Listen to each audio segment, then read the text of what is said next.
Perolehan ventilator ni dibuat dalam keadaan terdesak lah masa tu COVID dan juga dia di bawah perolehan darurat. So dia tak samalah dalam perolehan yang biasa-biasa. Akan tetapi walaupun dia dibuat semasa tempoh darurat dan di bawah perolehan darurat, itu tidak bermaksud governance ataupun tata kelola tu boleh diabaikan sewenang-wenangnya. So bila saya baca sahaja report ni, saya boleh buat satu conclusion lah bahawa dia berkait dengan masalah tata kelola ataupun governance, guys. Assalamualaikum warahmatullahi wabarakatuh. Alhamdulillah, geng, kita bersama lagi. Okey, geng.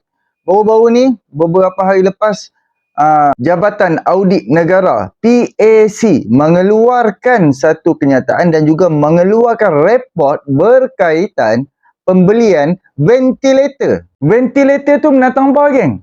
Ventilator tu macam satu katil, kalau tak silap akulah, dia ada satu set oksigen lah apa semua untuk orang yang ditidurkan sewaktu kes COVID tu. Dan pembelian ventilator ni sewaktu zaman darurat, sewaktu zaman Muhyiddin Yassin sebagai Perdana Menteri, dan dibeli dengan menggunakan WhatsApp sahaja. WhatsApp saja, order pakai WhatsApp sahaja. Cara-cara pembelian dan juga dengan harga puluhan juta ringgit membeli ventilator. Bayangkan beli ventilator 130 unit lebih, beli ventilator hanya 30 je yang boleh pakai. 20 lebih saja yang boleh pakai. Yang selebihnya rosak dan tak ada claim warranty dan tak ada apa, tok buang macam tu saja. Aku akan bawa dengan hampa bersama-sama, kita boleh dengar penjelasan dan juga ulasan daripada Nazri Hamdan, dan last kali aku akan bagi ulasan akulah. Perkara pembelian ventilator ni berlaku di zaman di bawah pemerintahan Muhyiddin Yassin, di bawah Perikatan Nasional. Jangan lupa kes COVID, dan waktu tu darurat dilaksanakan oleh kerajaan tu, kerajaan Muhyiddin ni. Dan bayangkan sewaktu zaman darurat berapa ratus bilion dibelanjakan. Dan juga apabila Muhyiddin tergugat apa semua, dia buat darurat, dia keluarkan lagi, buat pembelian lagi. Tapi sayang, beli dalam keadaan deal apa semua yang sangat-sangat mudah. Last duit negara rugi, rakyat rugi, dan rakyat yang mana sepatutnya kena pakai ventilator tu tak sempat pakai, ataupun duk tengah pakai, lepas tu rosak. Lepas tu rakyat pun sekali jalan. Jom sama-sama kita dengar apa yang diperkatakan oleh Nazri Hamdan. Aku harap hampa semua boleh fikirlah, inilah yang berlaku di bawah pemerintahan Parti Bersatu, Parti PAS. Waktu tu Barisan Nasional pun ada sekali. Tapi yang conquer semua tu adalah Kerajaan Perikatan Nasional. Jom sama-sama kita dengar. Okey guys, saya dah baca full report laporan Ketua Audit Negara yang dikeluarkan pada 30 hari bulan 10 2023. Korang pun pada masa sama boleh download report ni sebab dia adalah publicly accessible daripada laman web rasmi PAC, dan korang boleh buat korang punya rumusan sendirilah. Akan tetapi dalam video ni saya nak share dengan korang tentang versi saya punya rumusan. Tapi untuk this video saya nak fokus kepada ventilator sajalah. Okey, macam kita tahu perolehan ventilator ni dibuat dalam keadaan terdesak lah masa tu COVID dan juga dia di bawah perolehan darurat. So dia tak samalah dalam perolehan yang biasa-biasa.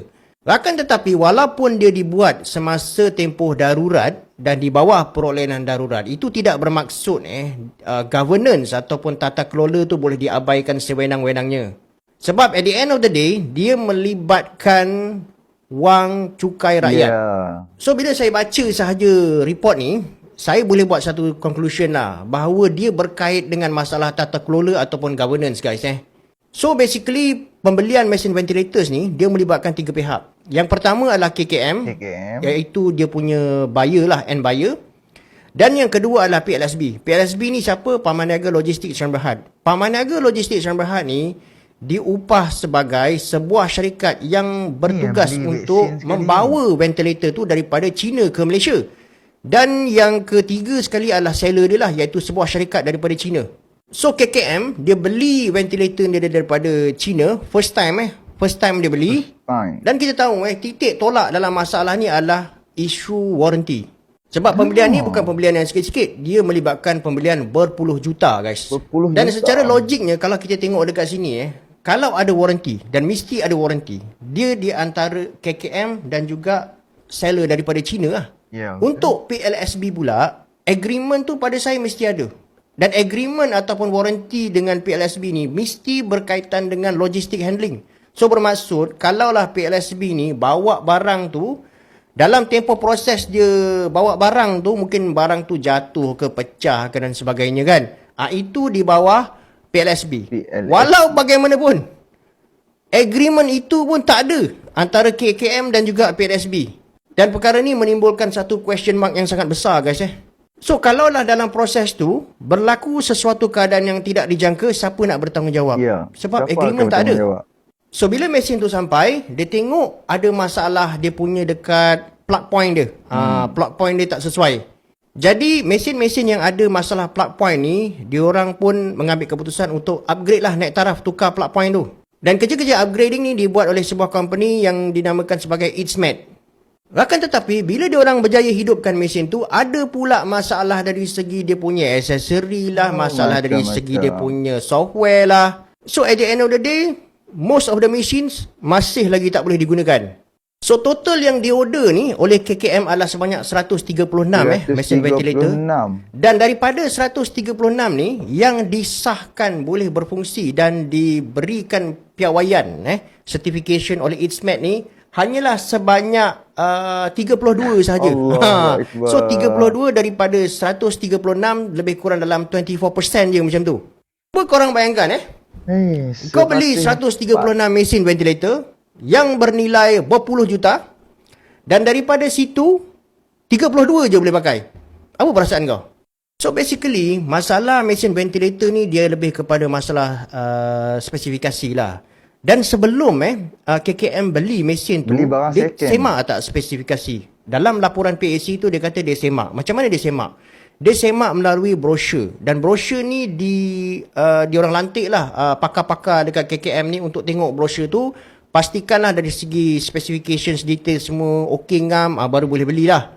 Dan kemudian diorang buat keputusan untuk beli Bila diorang buat keputusan untuk beli, ni dia satu benda yang agak misteri dekat sini guys. Bila kita dah bersetuju nak beli, kita akan biasa buat apa guys? Kita akan suruh supplier tu bagi kita quotation, betul kan guys? Okey, sekarang isu dia macam ni Bila quotation tu sampai, dalam quotation tu ada warranty, bukan tak ada warranty. Tapi warranty tu tidak melibatkan kesemua 136 mesin ventilator tu. Dan yang paling best sekali, sebut harga ataupun quotation tu tidak ditandatangani. Maksudnya tak sign lah. Isu dia macam ni. Quotation tak sign, macam mana payment tu boleh lepas?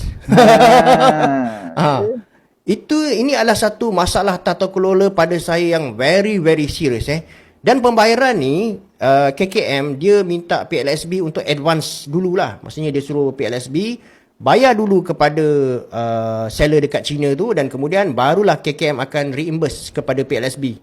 Korang boleh baca dekat sini lah yang mana quotation ataupun sebuah harga tu bila KKM dah dapat, dia tidak sign guys. Saya tak pernah kerja dekat kerajaan lah, tapi saya daripada corporate saya daripada private. Okey, bayangkan macam ni lah katalah kau nak beli satu mesin ke untuk company kau kan. Jadi apa kau buat?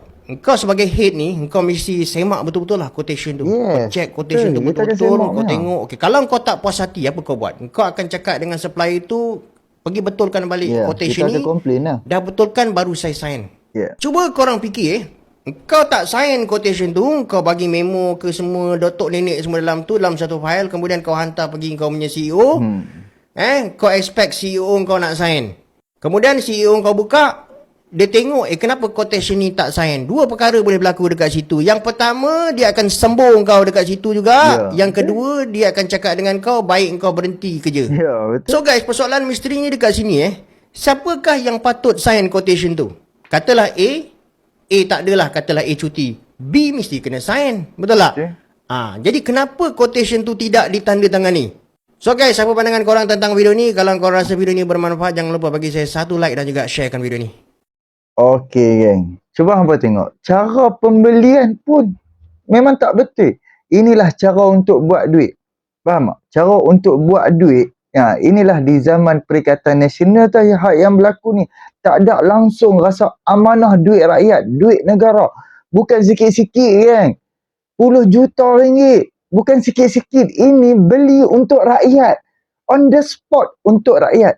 Untuk rakyat yang mana yang kena bernama COVID-19. Ni beli ventilator untuk rakyat yang dalam keadaan 50-50 ataupun ditidurkan. Yang mana yang ada penyakit teruk-teruk ni bila kena COVID lagi teruk. Bayangkanlah order 136 unit mesin ventilator yang boleh pakai hanya 32 sahaja.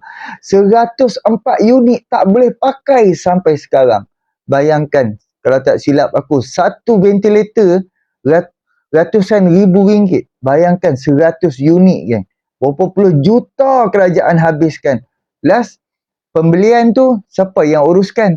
Komisen di sebalik pembelian tu siapa yang dapat? Sepatutnya bila tak boleh pakai macam ni, perlulah orang yang menguruskan tu, KKM wajib mendesak orang yang mengurus pembelian tu bertanggungjawab. Sebab duit yang diluluskan melalui dia. Sebab dialah antara orang tengah yang duk kata farma niaga tu. Sepatutnya dialah yang bertanggungjawab. PLSB tu. Tapi memang dia ada panggil untuk orang repair disebabkan katanya ada waranti. Bila dah repair satu unit, dah repair sesuatu barang hak rosak, berjangkit-jangkit benda tu rosak, benda ni rosak, aksesori tu, aksesori ni. Adil kata adil, geng. Inilah salah satunya pendedahan daripada PSC ni di bawah pemerintahan Perikatan Nasional.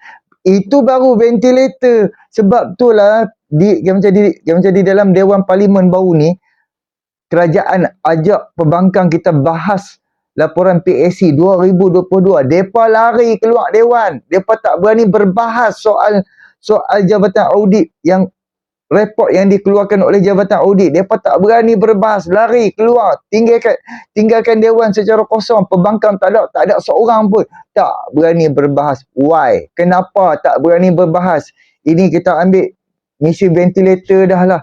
Bukan untuk siapa dah, untuk rakyat yang sakit, rakyat yang tenat, rakyat yang kena COVID. Terang-terang dan sangat-sangat jelas. Hampa tak payah duk sembang pasal orang lain rasuah, orang lain tak ada tata kelola, orang lain itu, orang lain. Hampa tanya diri hampa dulu, pemerintahan Perikatan Nasional, hampa tanya dulu pemerintahan hampa yang meluluskan wang, yang mana yang menguruskan pembelian tu. Tak payah duk sembang lah seperti mana KJ ke apakah. Memang pembelian ventilator bukan di zaman KJ, tapi KJ Menteri Kesihatan macam selepas tu, of course lah dia ada kedudukan, dia ada kuasa, dia sebagai menteri, dia boleh bagi arahan supaya siasat balik pembelian pengurusan mesin ventilator ni untuk nak claim balik semuanya daripada duit rakyat puluhan juta, membazir macam tu saja. Sekarang mesin ventilator tu mungkin duduk dalam store, lungguk ramai-ramai, lungguk banyak-banyak, lepas tu tak tahu nak buat apa. Itulah satu pembaziran. Apabila naik kerajaan yang pengkhianat, dia takkan berlaku adil kepada semua orang. Sebab dia ni pengkhianat. Dia akan buat apa saja untuk dia nak tunjuk kata dialah yang terbaik. Sedangkan dia dah buat salah guna kuasa. Dia dah membazir wang negara. Dia dah membazir duit rakyat. Dia dah membazir segalanya, dia membazir. Lepas tu dia berasa diri dia tu bersih. Dengan apa? Dengan dia berselindung di sebalik agama Islam. Pelik, geng. Pelik. Oh, mereka punya buruk, jahat, jahil. Tapi gunakan agama untuk nak tutup keburukan mereka, kejahilan mereka tu. Tak ada seorang pun daripada Perikatan Nasional yang sanggup menjawab isu ventilator, menceritakan proses pembelian, macam mana pengurusan, macam mana ni hak yang farma niaga punya wakil ni. Dan kita mendengar farma niaga pun menguruskan pembelian vaksin juga, macam-macam. Benda dah betul, benda dah elok, tapi orang yang menguruskan tu langsung dia tak rasa amanah. Langsung dia tak ada amanah lah. Kalau dia ada amanah, dia akan usaha, dia akan kacau sehingga boleh mesin ventilator 104 unit tu boleh diguna pakai kembali. Apa benda yang boleh repair kembali. Tapi sekarang apa yang jadi? Beli benda baru tapi rosak. beli benda baru yang tak ada waranti. Kalau kita nak beli kereta, nak beli motor, nak beli TV, nak beli apa, of course kita akan tanya waranti. So, macam sekurang-kurangnya kita beli handphone, kita beli apa-apa mesin apa, semurah-murahnya mesin, cordless ke, grinder ke, apa ke, kita akan tanya waranti. Itu benda yang puluh-puluh ringgit je kita dah tanya waranti. Ini bayangkan yang ratusan ribu ringgit. Bukan guna duit bapak mereka, guna duit rakyat, guna duit negara. Inilah wajah-wajah Perikatan Nasional. Kan? Sebab tu dia nak sangat buat darurat supaya dia dapat keuntungan. So memang dia untung. Duit boleh masuk ke dalam akaun Parti Bersatu dalam masa tempoh 2 ke 3 tahun saja, 300 juta ringgit yang masuk ke dalam akaun bank Parti Bersatu. Sebab tu SPRM bekukan akaun bank Parti Bersatu. Sebab apa? Tiba-tiba ada duit yang masuk ke dalam akaun dia. Bukan masuk sikit-sikit, puluhan juta, ratusan juta masuk. Jadi inilah sedikit perkongsianku. Tolong sebarkan video ni kepada pengkhianat negara ni. Dan tak payah tunjuk hampa tu acah-acah bersih. Sebenarnya hampa lah yang paling bobrok, yang paling tak ada tata kelola, yang paling tak ada amanah. Berselindung di sebalik agama Islam. Memalukan bangsa-bangsa lain, agama-agama lain duduk gelak aja kepada duduk pelekeh aja pimpinan agama, pimpinan yang beragama Islam. Duk sembang Islam itu Islam ni, lalah depa perintah beli benda yang merugikan rakyat. Salah guna kuasa, rasuah sana sini, duit masuk akaun parti, rakyat yang bukan Islam pun reti berfikir. Yang sebenarnya yang menjatuhkan agama Islam adalah wajah-wajah yang ada di dalam Perikatan Nasional. Dengan kemaruk duk nak jadi kerajaan, kemaruk nakkan kuasa. Sebab tu perangan jadi huduh. Jadi inilah sedikit perkongsianku. Boleh tolong subscribe, like, komen dan share. Kita jumpa untuk video yang akan datang. Assalamualaikum.